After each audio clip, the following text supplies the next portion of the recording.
السلام علیکم ورحمۃ اللہ وبرکاتہ۔ الحمد للہ نحمده ونستعینه ونستغفره ونؤمن به ونتوکل علیہ ونعوذ باللہ من شرور انفسنا ومن سیئات اعمالنا من يهده الله فلا مضل له ومن يضلل فلا هادي له ونشهد أن لا إله إلا الله وحده لا شريك له ونشهد أن سيدنا وسندنا مولانا محمدا عبده ورسوله أرسله بالحق بشيرا ونذيرا بين يدي الساعة وداعيا إلى الله بإذنه سراجا منيرا وسلم تسليما كثيرا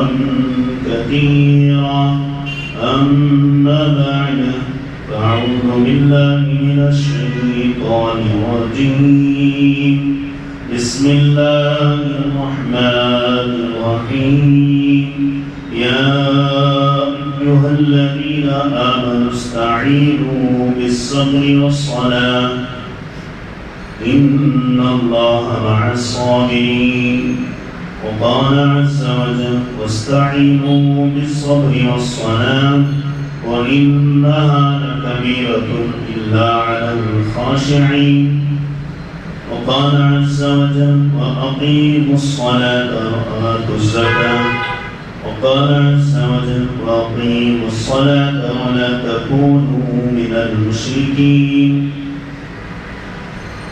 قال النبي صلى الله عليه وسلم بني الإسلام على خمس شهادة أن لا إله إلا الله وأن محمدا رسول الله وإقام الصلاة وإيتاء الزكاة وصوم رمضان والحج أو كما قال عليه الصلوات والتسليمات بارك الله لنا ولكم في القرآن العظيم ونفعنا وإياكم بالآيات والذكر الحكيم إنه تعالى جواد كريم ملك بر تواب رحيم۔ محترم عزیز دوستوں، بزرگوں اور دینی بھائیوں، نوجوان ساتھیوں، اللہ تبارک و تعالیٰ کا فضل و کرم کہ اللہ تعالیٰ نے ہمیں آج کا مبارک جمعہ یہ مبارک ساعتیں نصیب فرمائی، اور اس میں اب چونکہ آپ کے سامنے بہت قلیل وقت میں ایک موضوع نماز کی اہمیت اور اس کی افادیت پر تذکرہ کیا جائے گا۔ اللہ تعالیٰ مجھے اور آپ کو عمل کرنے کی، سننے کی، عمل کرنے کی توفیق عطا فرمائے۔ الغرض میرے عزیز دوستوں، بزرگوں، اللہ کے نبی صلی اللہ علیہ وسلم نے حدیث میں بیان فرمایا بنی الاسلام علی خمس، اسلام کی بنیاد 5 باتوں پر ہے۔ شہادت ان لا الہ الا اللہ، پہلی یہ بات کہ اللہ کے سوا کوئی معبود نہیں، اس بات کی گواہی دینا، وَأَنَّ مُحَمَّدًا عَبْدُهُ وَرَسُولُهُ، اور دوسری اسی میں یہ بات ہے کہ محمد صلی اللہ علیہ وسلم کی رسالت کی گواہی دینا۔ دوسری بات یہ ہے کہ نماز قائم کرنا۔ تیسری بات ہے زکوٰۃ ادا کرنا۔ چوتھی بات ہے روزے رکھنا رمضان شریف کے۔ 5ویں بات ہے حج کرنا۔ گویا یہ 5 باتیں 5 احکام ہیں۔ ان احکام کے اندر بہت سے حکم اللہ کے ہیں کہ اس وقت پر کیا کام کرنے ہیں۔ اس کی مثال ایسی ہے جیسے ایک آدمی نے ڈیرا لگایا اور ڈیرے کو 4 خام اطراف میں لگائے اور بیچ میں اونچا سا خام لگایا تاکہ ڈیرا پوری طرح مضبوط رہے۔ اب اس ڈیرے کے 5 کھمب ہوئے، ایک 4 پلر پر اطراف کے تو ڈیرا کھڑا ہوا ہے، درمیان میں جو پلر کھمبا لگایا ہے یہ بہت اہمیت کا حامل ہے۔ تو درمیان میں جو کھمبا لگا ہے وہ کلمہ طیبہ جسے ایمان کہتے ہیں، اسی بات کو یہاں پر کہا گیا کہ اللہ کے سوا کوئی معبود نہیں، محمد صلی اللہ علیہ وسلم اللہ کے بندے بھی ہیں اور اس کے رسول بھی ہیں۔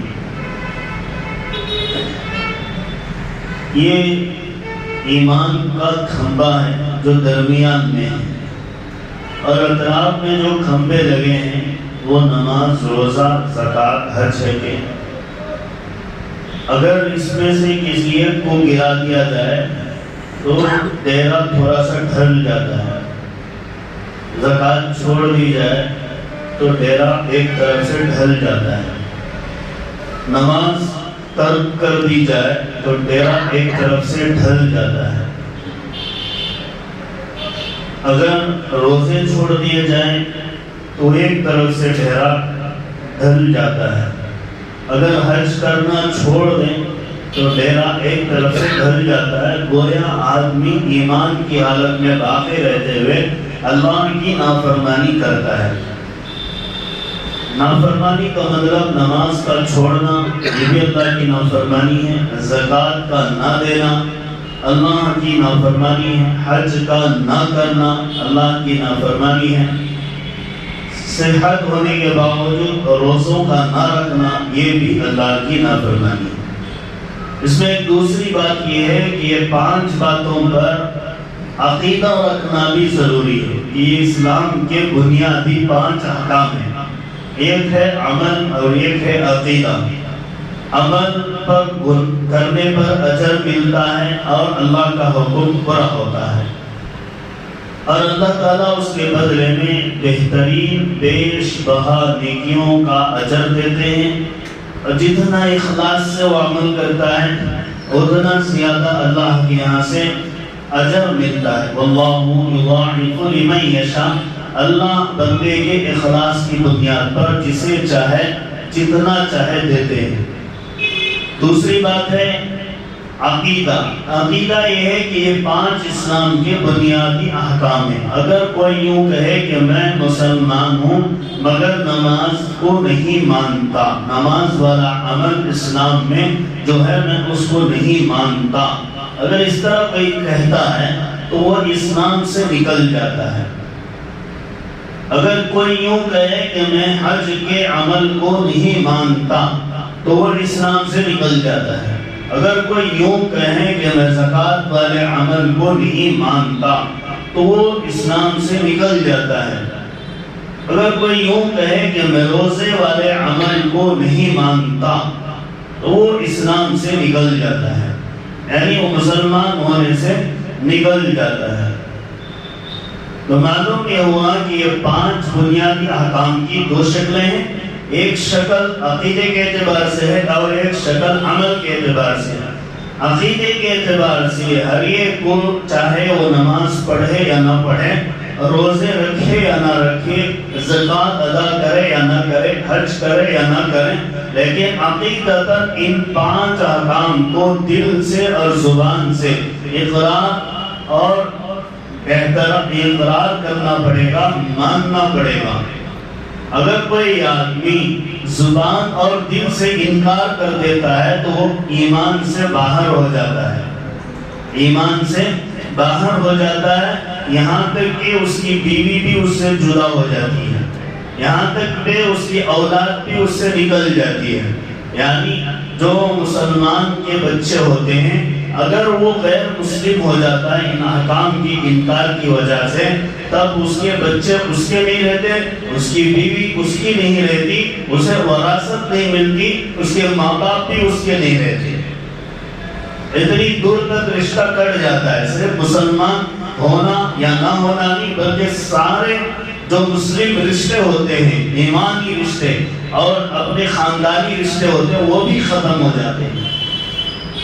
کتنا بڑا نقصان ہوا عقیدے کے اعتبار سے. اب نماز کو چھوڑنا اور نماز کو پڑھنا ایک مستقل عمل ہے. اللہ تبارک و تعالیٰ کے نبی محمد رسول اللہ صلی اللہ علیہ وسلم عرش معلیٰ پر پہنچتے ہیں. وہاں پہنچتے ہیں جہاں جبرائیل بھی نہیں پہنچے.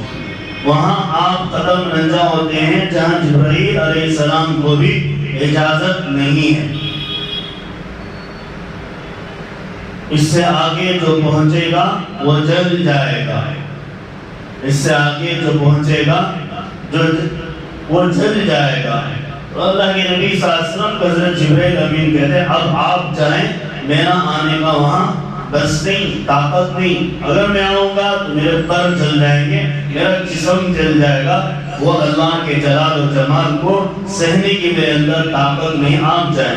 اللہ نبی صلی اللہ علیہ وسلم عرش پر پہنچتے ہیں اور اللہ تبارک و تعالیٰ کو سلام نہیں کر سکتے, اس لیے کہ اللہ خود سلام ہے. اللہ خود کیا ہے؟ سلام ہے. اور اللہ خود سلامتی دینے والا ہے. تو اللہ کے نبی صلی اللہ علیہ وسلم نے اللہ کو تحفہ دیا, التحیات للہ والصلوات والطیبات, 3 باتوں کا تحفہ دیا. جانی, مالی, جسمانی, روحانی جتنی بھی عبادتیں ہیں سب میں آپ کو ہدیہ کرتا ہوں. اللہ کو ہدیہ کیا ہے. التحیات للہ والصلوات للہ والطیبات للہ, جان کے, مال کے, اعمال کے, روح کے جتنی بھی عبادتیں ہیں سب میں آپ کو تحفہ کرتا ہوں, عطا کرتا ہوں, ہدیہ کرتا ہوں. تو اللہ تبارک و تعالیٰ نے محمد صلی اللہ علیہ وسلم کو دعا دی اور سلامتی کی دعا دی. السلام علیکہ ایھا النبی ورحمۃ اللہ وبرکاتہ. اے نبی, آپ پر سلامتی ہو, آپ پر میری رحمت ہو, آپ پر میری طرف سے برکت ہو. 3 تحفے دیے, 3 واپس اللہ نے تحفے دیے, ایک سلامتی کا اور ایک رحمت کا اور ایک برکت کا. جناب محمد رسول اللہ صلی اللہ علیہ وسلم نے اپنے امتیوں کو اس وقت یاد کیا اور اس کے ساتھ ہی وہ فرمایا السلام علینا وعلی عباد اللہ الصالحین. ہم پر اور ہماری میری امت کے نیک بندوں پر سلامتی کی دعائیں ہیں, رحمت کی دعائیں ہیں, برکت کی دعائیں ہیں. اچھا, جو امت میں نبی صلی اللہ علیہ وسلم کی امت کے اندر نافرمان ہے, ناہنجار ہے, فاسق ہے, فاجر ہے, احکام سے کٹا ہوا ہے, گناہوں میں لت پت ہے, اس کے لیے دعا نہیں ہے. یہاں صالحین کا لفظ آیا ہے, اس کے لیے دعا نہیں ہے. کیوں؟ اس لیے کہ وہ صالح نہیں ہے. صالح کسے کہتے ہیں؟ جو اللہ کے حکموں پر چلتا ہو, نبی کی سنت کو اپناتا ہو, صحابہ کی صفات کو زندگی میں لاتا ہو اور بڑی ایسی اچھی زندگی گزارتا ہو جسے دیکھ کر لوگ خوش ہوتے ہوں اور اس کے مزاج پر آنے کی کوشش کرتے ہوں. اسے صالح کہتے ہیں. اللہ تبارک و تعالیٰ کے نبی صلی اللہ علیہ وسلم نے امت کو بھی 3 دعائیں اللہ سے مانگی, تو اللہ نے وہ دعائیں منظور کر لی. فرشتے حضرت جبرائیل علیہ السلام سدرۃ المنتہا پر عرش معلیٰ کے قریب تشریف فرما تھے. آپ نے اللہ اور اس کے رسول محمد رسول اللہ صلی اللہ علیہ وسلم کی گفتگو کو سنا, بات کو سنا. تو حضرت جبرائیل علیہ السلام نے فوراً گواہی دی, اشہد اللہ الہ الا اللہ, اللہ کے سوا کوئی معبود نہیں, میں گواہی دیتا ہوں. کون؟ جبرائیل علیہ السلام. پھر آگے گواہی دی, اشہد ان محمدا عبدہ ورسولہ, اشہد ان محمدا رسول اللہ, میں اس بات کی گواہی دیتا ہوں کہ محمد صلی اللہ علیہ وسلم اللہ کے بندے بھی ہیں اور اس کے رسول بھی ہیں. اللہ کے بندے بھی ہیں, اس کے رسول بھی ہیں. اسے ایک بات معلوم ہوتی ہے کہ محمد صلی اللہ علیہ وسلم کے لیے حضرت جبرائیل علیہ السلام نے گواہی دی اور اللہ نے اس گواہی کو سنا, اور یہ بات معلوم ہوئی کہ محمد صلی اللہ علیہ وسلم خدا نہیں ہیں, اللہ کے بندے. محمد صلی اللہ علیہ وسلم خدا نہیں ہیں, اللہ کے بندے ہیں. اور محمد صلی اللہ علیہ وسلم اللہ کے خاص رسول ہیں. یہ دو باتیں معلوم ہیں. اگر کوئی یوں کہے کہ محمد کو میں نے رب کی شکل میں دیکھا، رب کو محمد کی شکل میں دیکھا، تو وہ بھی ایمان سے نکل جاتا ہے، وہ بھی ایمان سے نکل جاتا ہے. تو معلوم کیا ہوا، یہاں جب جبرائیل علیہ السلام یہ دعا اور یہ گواہی دیے، شہادت دیے، تو پورے سدرۃ المنتہا سے لے کر زمین و آسمان، جنت و جہنم، زمین کے اندر، درختوں میں، پتھروں میں، پتوں میں، انسانوں میں، جنوں میں، جہاں جہاں بھی فرشتے اپنے کام میں لگے ہوئے ہیں، سب نے اس طرف کان لگایا اور سب نے اس بات کی گواہی دی، اشہد ان لا الہ الا اللہ و اشہد ان محمدا عبدہ و رسولہ. کہ تمام فرشتوں نے گواہی دی اللہ کے سوا کوئی معبود نہیں، محمد صلی اللہ علیہ وسلم اللہ کے بندے اور اس کے رسول ہیں.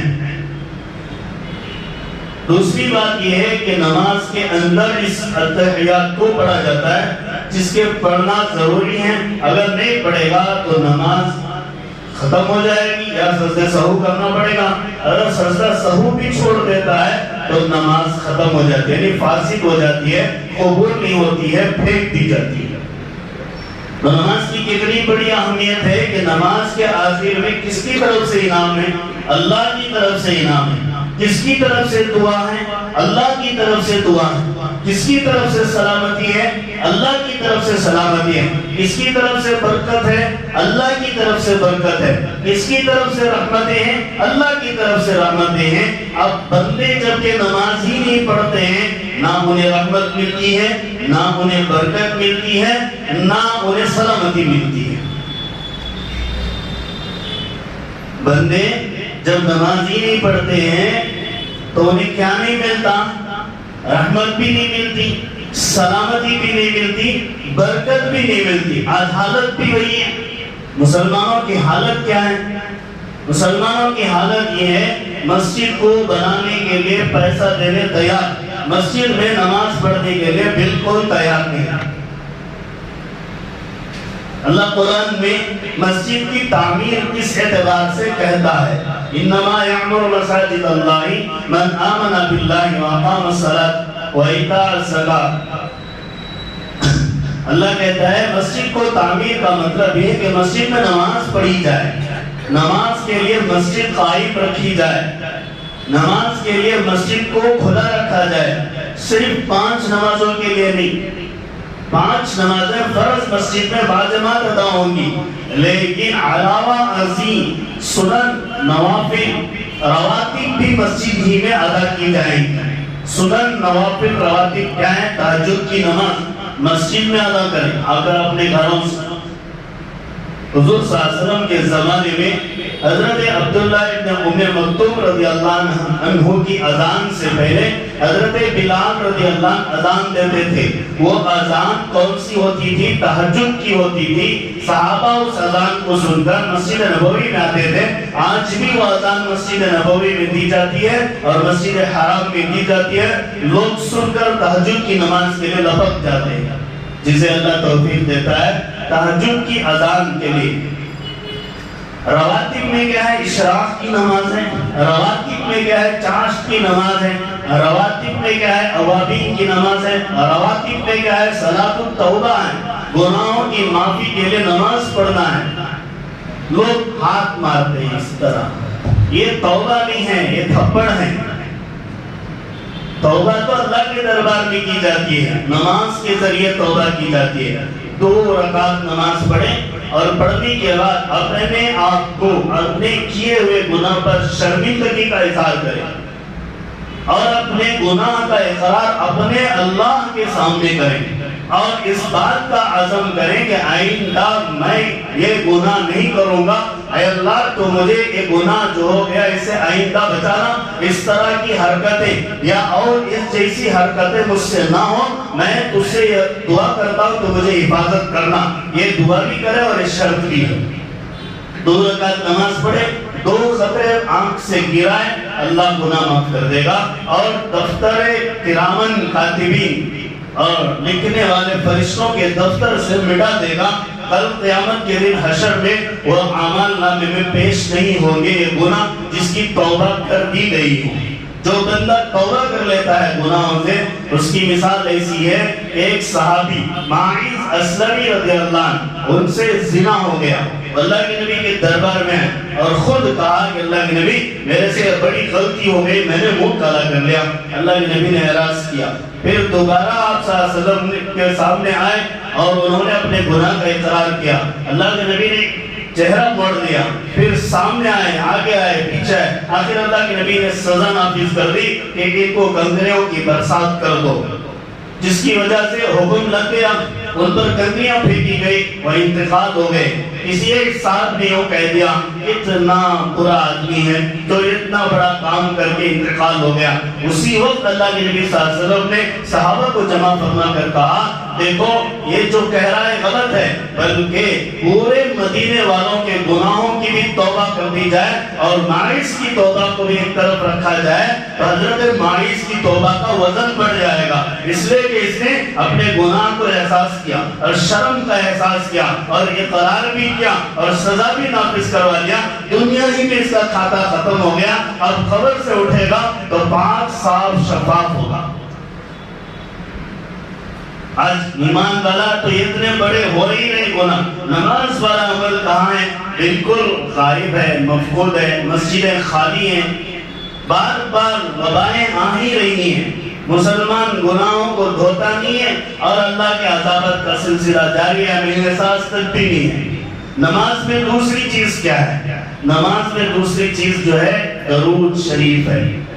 اللہ کے نبی صلی اللہ علیہ وسلم پر درود، جو درود پڑھے گا کثرت سے اس کے گھر میں فاقہ نہیں آئے گا، جو کثرت سے درود شریف پڑھے گا اس کے آل اولاد میں اضافہ ہوگا، جو کثرت سے درود شریف پڑھے گا اس کے گھر میں قحط نہیں آئے گا، اس کے باغ میں خاک نہیں آئے گا، اس کی دکان کمائی میں خاک نہیں آئے گا، اور رسول اللہ صلی اللہ علیہ وسلم کل قیامت کے دن اسے سفارش کریں گے اور آپ شفیع بن کر، سفارشی بن کر آگے آگے اس کی سفارش کو خود لے کر چلیں گے۔ اتنے فضائل علامہ سخاوی رحمۃ اللہ علیہ نے بیان فرمایا۔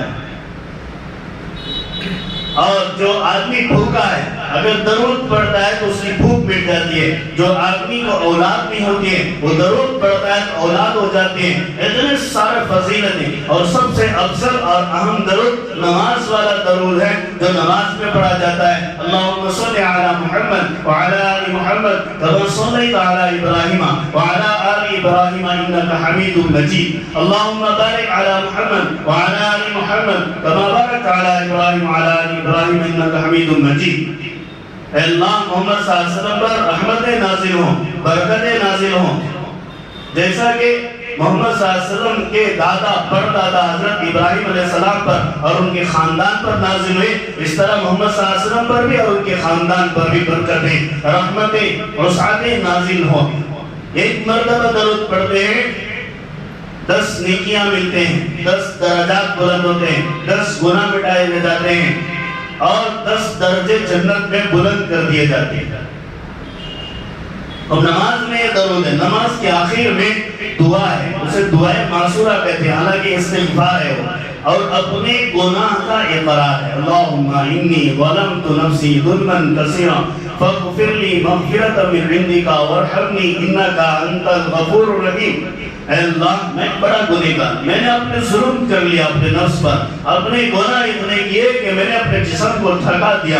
ظالم کسے کہتے ہیں؟ دوسروں کو مار مار کر تھک جائے، دوسروں کا کھا کھا کر تھک جائے، دوسروں کا ڈبا ڈبا کر تھک جائے، دوسروں کا لوچ لوچ کر تھک جائے اور کچھ بھی احساس نہیں، ایسے ہی آدمی کو ظالم کہتے ہیں کہ احساس نہ ہو۔ اب یہاں لفظ یہ ہے کہ ظلمت نفسی، اے اللہ میں نے اپنی جان کو ناحق جگہ استعمال کر لیا، میں نے اپنے پیٹ کو ناحق جگہ استعمال کرا دیا، میں نے اپنے جسم کو ناحق جگہ استعمال کرا دیا، میں نے اپنے آنکھوں کو، اپنے کان کو، اپنے عضل کو، اپنے ہاتھ کو، پیر کو سب ناحق جگہ استعمال کر لیا، بڑا اپنے اوپر ظلم کر لیا۔ ظلمت نفسی فاغفر لی، مجھے معاف فرما۔ مغفرت من عندک، تیری طرف سے جو خاص معافی کا پروانہ ہے وہ عطا فرما۔ خاص پروانہ عطا فرما۔ کیا فرمایا؟ خاص پروانہ۔ نماز ختم ہو رہی ہے، میں آخر سے کیوں نماز بیان فرما رہا ہوں؟ آخر سے نماز بیان فرمانے کی اہمیت یہ ہے کہ نماز میں آخر میں استغفار ہے، اس کے بعد نبی پر درود ہے، اس سے پہلے اللہ کے اوپر اللہ کی طرف سے اور نبی کی طرف سے گفتگو والا کلام التحیات ہے، اس پر نماز ختم ہوتی ہے۔ لیکن نماز کا شروع کیا ہے؟ اللہ کی تعریف ہے۔ نماز کا شروع کیا ہے؟ اللہ کی تعریف ہے۔ بندہ اور اللہ کے درمیان بہترین گفتگو ہے، جو گفتگو نبی اور اللہ کے درمیان تھی ویسے ہی بندہ اور اللہ کے درمیان پہلی گفتگو ہے کہ آدھا سورہ جو سورہ فاتحہ ہم پڑھتے ہیں وہ اللہ کی تعریف میں ہے، آدھا سورہ جو ہے اللہ سے مانگنے میں خرچ کرتے ہیں۔ الحمدللہ رب العالمین، تمام تعریفیں اللہ کے لیے جو جہانوں کا رب ہے، مالک یوم الرحمن الرحیم، مالک یوم الدین، دنیا میں بھی رحم کرنے والا، آخرت میں بھی رحم کرنے والا، دنیا میں ہر مخلوق پر چاہے ایمان والی ہو بے ایمان والی ہو سب پر رحم کرنے والا، آخرت میں صرف ایمان والوں پر رحم کرنے والا، یہ رحمان رحیم کا مفہوم ہے۔ مالک یوم الدین، روز جزا کا مالک ہے۔ آج انسان کچھ بھی کر لے، کس کے خلاف جائے، کس کے موافقت میں آئے، کسی کا کچھ بولے، کسی کا کچھ لے لے اور کسی کے کچھ بات کرے، زبان استعمال کر لے، ہاتھ استعمال کر لے، عقل کا استعمال کر لے، اگر لوگوں کی فائدے میں ہو تو اس کا اجر بھی ملے گا، لوگوں کے نقصان میں ہو تب اس کا گناہ بھی ہوگا۔ وَلَا تَزِرُ وَازِرَةٌ وِزْرَ أُخْرَىٰ، ہر ایک کو اس کے گناہ کا بدلہ دیا جائے گا۔ لَيْسَ لِلْإِنسَانِ إِلَّا مَا سَعَىٰ، انسان کو اس کی کوششیں جو ہوگی اس کا بہتر بدلہ بھی ملے گا۔ دو بھی قرآن ہی کہہ رہا ہے، اللہ ہی کہہ رہا ہے، دونوں باتیں۔ تو مالک یوم الدین کا مفہوم یہ ہے کہ بہتری بھی اور بدتری بھی قیامت میں دیکھی جائے گی۔ پھر فرمایا روز جزا کا مالک ہے۔ اهدنا الصراط المستقیم، ایاک نعبد و ایاک نستعین، اس میں آدھا بندے کا ہے آدھا اللہ کا ہے۔ ایاک نعبد، بندہ کہتا ہے میں تیری عبادت کرتا ہوں۔ اب عبادت کا مقصد کیا ہے؟ عبادت کا مقصد اللہ سے سوال ہے، عبادت کا مقصد اللہ کے سامنے حاجت کو رکھنا ہے، عبادت کا مقصد سب سے بڑی حاجت ایمان کو بچانا ہے، عبادت کا سب سے بڑا مقصد کفر ضلالت سے بچنا ہے، عبادت کا سب سے بڑا مقصد صبر والی زندگی سنورنا ہے، عبادت کا سب سے بڑا مقصد جنت میں جانا ہے، عبادت کا سب سے بڑا مقصد بغیر حساب کتاب کے جنت میں جانا ہے، عبادت کا سب سے بڑا مقصد اللہ کی دیدار ہونا ہے، عبادت کا سب سے بڑا مقصد بزبان علامہ اقبال کے بتا بندے تیری رضا کیا ہے، بتا بندے تیری رضا کیا ہے۔ اللہ خود پوچھے کہ تو کس واسطے آیا ہے، تیری رضا کیا ہے بتا۔ یہ صحابہ نے کر کے دکھایا، اللہ نے ان کا پروانہ قرآن میں کئی جگہ نازل کر دیا۔ رضی اللہ عنہم ورضوا عنہ، اللہ ان سے راضی، اللہ سے وہ راضی کا مطلب کیا ہے کہ بندے پورے یقین کے ساتھ اللہ کی ذات کو پہچانتے تھے۔ آج امت میں سب سے پہلی چیز جو ختم ہو گئی ہے وہ یقین ختم ہو چکا ہے۔ یقین اللہ کی ذات پر 100% نہیں ہے، ایمان کمزور، یقین کمزور ہو چکا ہے، جس سے اللہ کا دربار میں آنے پر بندہ تیار نہیں ہے۔ پھر آگے فرمایا اہدنا وإیاک نستعین، اللہ سے مدد مانگنا، اذا استعنت فاستعن باللہ۔ اللہ کے نبی صلی اللہ علیہ وسلم فرماتے ہیں اگر مدد مانگنا ہے، کسی کو مشکل کشا، حاجت روا، مولا کل، یہ سب الفاظ استعمال ہوتے ہیں، یہ سب اللہ ہی ہے، اللہ کے علاوہ کوئی ہو ہی نہیں سکتا، تا قیامت کوئی نہیں ہو سکتا۔ مشکل کشا، حاجتوں کو کھولنے والا، حاجت روا، ضرورتوں کو پورا کرنے والا، مولا کل، سب کا خدا کون ہے؟ اللہ ہے۔ اب اللہ سے مانگنا ہے، دستانتا مدد مانگنا ہے، اللہ سے مانگ، ضرورت رکھنا ہے اللہ سے رکھ۔ محمد رسول اللہ صلی اللہ علیہ وسلم کی دعا کیا ہے جو قرآن میں آپ صلی اللہ علیہ وسلم کی دعا نقل کی گئی ہے، وہ سب ہم کو یاد دلائی جاتی ہے۔ ربنا آتنا فی الدنیا حسنہ وفی الآخرۃ حسنہ وقنا عذاب النار، اے اللہ دنیا میں بھی بہتر چیزیں عطا فرمانا اور آخرت میں بھی بہتر چیزیں عطا فرمانا، جہنم سے بچانا۔ یہ تو ہے دنیا میں بہتر چیزیں کیا ہیں؟ نیک بن کر، اللہ کا خودی و فرما بردار بن کر، نبی کا متبع رسول بن کر، اور علماء کی صحبت میں بیٹھ کر، دیندار بن کر، دین کی مجلس میں بیٹھ کر، صالح بن کر زندگی گزار لینا۔ 2 وقت کا کھانا کم مل جائے لیکن آدمی دیندار رہ جائے، یہ سب سے بڑا مرتبہ ہے اس آدمی کا جس نے دین حاصل کر لیا۔ جس کے پاس مال ہے، جس کے پاس جائیداد ہے، جس کے پاس پراپرٹیاں ہیں لیکن دین نہیں ہے، سمجھو وہ سب سے بیکار آدمی ہے۔ اس لیے کہ نکاح والی حدیث کو سنو، ایک حدیث سے دوسری بات کو سمجھاتا ہوں۔ عورت کے بارے میں فرمایا چلو اسے مرد پر بھی محمول کریں گے۔ عورت کیا ہے؟ 4 باتوں میں دیکھنا ہے، خوبصورت، الحمدللہ، یا مالدار، پراپرٹی والی، لیکن آخر پہ فرمایا دیندار۔ اللہ کے نبی صلی اللہ علیہ وسلم یہ 4 پر 1 کو درجہ دیتے ہیں، فاصبر بذات الدین، دیندار ہے تو دیکھو۔ دودھ والی گائیں ہیں تو مت دیکھو، کتنے دن دودھ دے گی، ختم ہو جائے گا۔ مال کب تک دے گی، ختم ہو جائے گا۔ پیسہ کب تک کما کر لائے گی، ختم ہو جائے گا۔ ایک عمر ایک اسٹیج تک لائے گی، لیکن دین موت تک رہے گا، اور موت کے بعد بھی اس کے بچے اس کی دینداری کو یاد کر کر اس کی زندگی پر عمل کرنے کی کوشش کریں گے۔ تو ایسی بیوی ملے، ایسا ہی شوہر بھی ہونا چاہیے جس کے اندر مال ہو، ٹھیک ہے، پراپرٹی ہو، ٹھیک ہے، اولاد ہو، ٹھیک ہے، لیکن دیندار ہونا یہ سب سے افضل عمل ہے۔ تو ایاک نعبد و ایاک نستعین اہدنا الصراط المستقیم صراط الذین انعمت علیہم۔ اللہ نے فرمایا اب بندے کا سوال ہے، اب 50-50 ختم، اب بندے کا سوال ہے، اے اللہ مجھے سیدھا راستہ دکھا دے۔ سیدھا راستہ کیا ہے؟ بہت سے راستے نظر آتے ہیں دنیا میں، بہت سے اپنے آپ کو راستے دکھانے والے بتاتے ہیں، سیدھا راستہ کیا ہے؟ اللہ کے نبی صلی اللہ علیہ وسلم نے فرمایا میرے صحابہ کو دیکھو، میرے صحابہ کے عمل کو دیکھو، کسی ایک صحابی کی پیروی کر لو تم نجات پا جاؤ گے۔ اور سیدھا راستہ کیا ہے؟ میں اور میرے صحابہ جو اعتقاد رکھتے ہیں، جو میں نے زندگی گزاری ہے، میرے گھر کو دیکھو، میری قبر کو دیکھو، میرے گھر کے کھانے نوالوں کو دیکھو، میرے نماز والے عمل کو دیکھو، میرے زکوٰۃ والے عمل کو دیکھو، میرے اللہ کے راستے والے عمل کو دیکھو، کہاں کوئی کمی نظر آتی ہے؟ کہیں بھی کمی نظر نہیں آتی، تو سمجھو اس راستے پر جو راستہ چل رہا ہے وہ آدمی وہ سیدھے راستے پر ہے، اس سے ہٹا ہوا ہے۔ نبی کی زندگی میں وہ تماشا نہیں ہے، نبی کی زندگی میں وہ کھیل نہیں ہے، نبی کی زندگی میں وہ تاشا نہیں ہے، نبی کی زندگی میں وہ گانا باجا نہیں ہے، نبی کی زندگی میں جو ہے ناچ رنگ نہیں ہے، نبی کی زندگی کا کوئی جھنڈا نہیں ہے، نبی کی زندگی کا کوئی رنگ نہیں ہے۔ اب آدمی اس رنگ پر جاتا ہے، اس ڈھنگ پر جاتا ہے جو نبی کی زندگی میں نہیں ہے، تو وہ نبی کی ذات سے ہٹا ہوا ہے، نبی کے صفات سے ہٹا ہوا ہے، تو وہ ایمان والے صفات سے ہٹے ہونے کی وجہ سے وہ حق پر بھی نہیں ہے، سیدھے راستے پر بھی نہیں۔ پھر فرمایا غیر المغضوب علیہم ولا الضالین، ان لوگوں کا راستہ نہیں دکھانا جو گمراہ ہو گئے، ان لوگوں کا راستہ نہیں دکھانا جو مردود ہو گئے۔ اللہ نے راندہ کر دیا، دھکیل دیا، نکال دیا، بھگا دیا۔ اب یہ کون ہے؟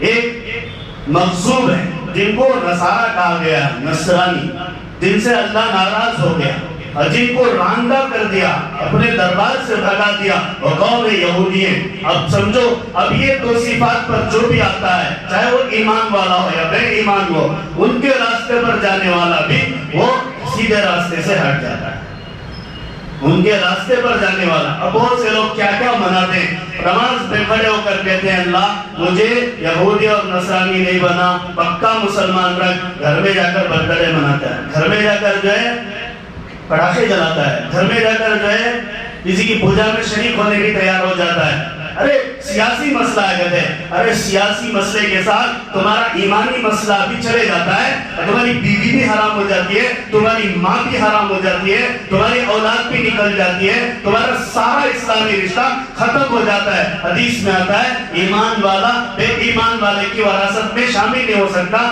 بے ایمان والا ایمان والے کی وراثت میں شامل نہیں ہو سکتا، تو رشتہ ہی ختم ہو گیا۔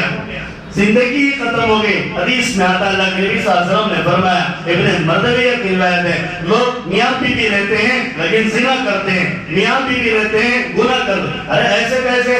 ایسے اس طرح ہے کہ آدمی روزانہ گناہ کرتا ہے اور ایسے رب کا انکار کر دیتا ہے, ایسے نبی کا انکار کر دیتا ہے, اسے پتا بھی نہیں, ایسے سنت کا انکار کر دیتا پتا بھی نہیں, ایسے اعمال کا انکار کر دیتا اسے پتا بھی نہیں, زبان سے ایسے پھسلا دیتا ہے اور شام تک مسلمان ہونے کا دعویٰ کرتا ہے اور گناہ میں مبتلا ہو جاتا ہے. اس کی بیوی اس کی زندگی سے نکل چکی ہوتی ہے, اس کی اولاد اس کی زندگی سے نکل چکے ہوتے ہیں, احساس بھی نہیں ہوتا. یہ نماز کا اول عمل ہے, نماز کا اول, نماز کا آخر. اب سمجھو, نماز کے اول میں اللہ کی تعریف کے ساتھ بندے کا سوال و جواب ہے اور آخر میں نبی کا سوال و جواب ہے.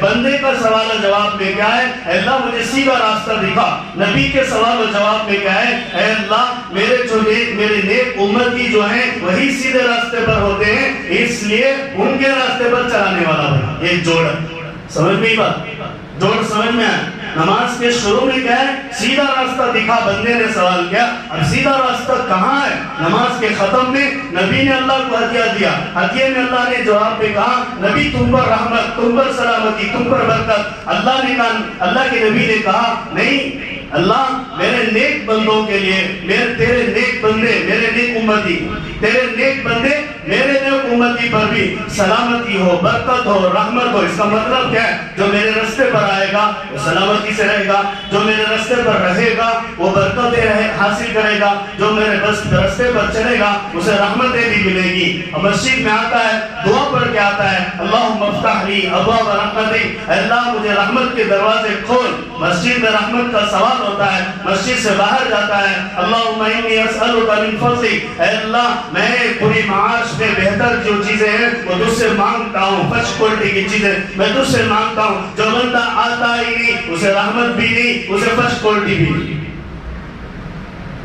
5 وقت نماز میں آتا ہی نہیں, اسے رحمت بھی نہیں, اسے فرسٹ کوالٹی والا مال بھی نہیں. اس لیے مسلمانوں میں علم والے بھی نہیں, ان پڑھوں کی زیادتی, اوجھڑوں کی زیادتی, ناقدروں کی زیادتی اور علماء کے ناقدری, عوام میں بڑے بزرگوں کی ناقدری, والدین کی ناقدری, گھریلو جھگڑے, آفتیں. اس لیے کہ اس نے سوال ہی نہیں کیا اللہ سے مجھے رحمت دے, اللہ سے یہ سوال ہی نہیں کیا جاتے ہوئے مجھے تیرے معاش میں بہترین چیزیں عطا فرما. معاش کے بہترین چیزیں کیا؟ بہترین بیوی, بہترین اولاد, بہترین روزی, حلال پاک طیب روزی, سکون, قرض نہیں ہے, سود کا وبال نہیں ہے, سود کی مصیبتیں نہیں, کسی قسم کا سر درد نہیں. اللہ نوالے دے رہا ہے, بندہ اسے دعائیں پڑھ کر لے رہا ہے, مزے سے چشمیاں لے رہا ہے, زندگی آرام کی گزار رہا ہے. تو یہی فضل خدا ہے, یہی فضل خدا ہے. مسجد میں آتا ہے, اللہ کے دربار میں نماز پڑھنے کے بعد ہاتھ اٹھاتا ہے, گناہوں میں اقرار کر کے توبہ کرتا ہے, اپنے اللہ سے حاجتوں کو رکھ کر جاتا ہے. وہ حاجتوں کو اللہ تعالیٰ جیسے جب جس وقت بندے کو ضرورت پڑتی ہے ویسے عطا کرتے جاتا ہے. 1 ماہ روزی ملتی ہے, 1 ماہ روزی نہیں ملتی ہے, کوئی گھبرانے کی بات نہیں. جس ماہ ملی ہے اس میں اللہ کا شکر ادا کرو, جس ماہ نہیں ملی ہے اللہ سے صبر کا تذکرہ کرو. ہو سکتا ہے میرا رب جس مہینے میں نہیں دیا ہے اس میں میرا نقصان ہو سکتا ہے, جس مہینے میں دیا ہے اس میں میرا فائدہ ہے. یہی تو ایمان ہے. بندہ نماز کو آتا ہے تو زندگی سمجھ میں آتی ہے, گھر سمجھ میں آتا ہے, اولاد سمجھ میں آتی ہے, محبتیں آتی ہیں, الفتیں آتی ہیں. بندہ نماز ہی کو نہیں آتا, گھر میں فساد, بیوی میں فساد, اولاد میں فساد, زندگیوں میں فساد, بستیوں میں فساد. آخر یہ ہوا کہ عمومی طور پر اگر ایمان والے بے نمازی ہیں تو اللہ کا عذاب. اللہ حفاظت فرمائے. تو نماز کی اہمیت کیا ہے, نماز کی حفاظت کیا ہے, اتنا ہی نہیں اور بھی بہت سی باتیں. اللہ تعالیٰ عمل کی توفیق عطا فرمائے.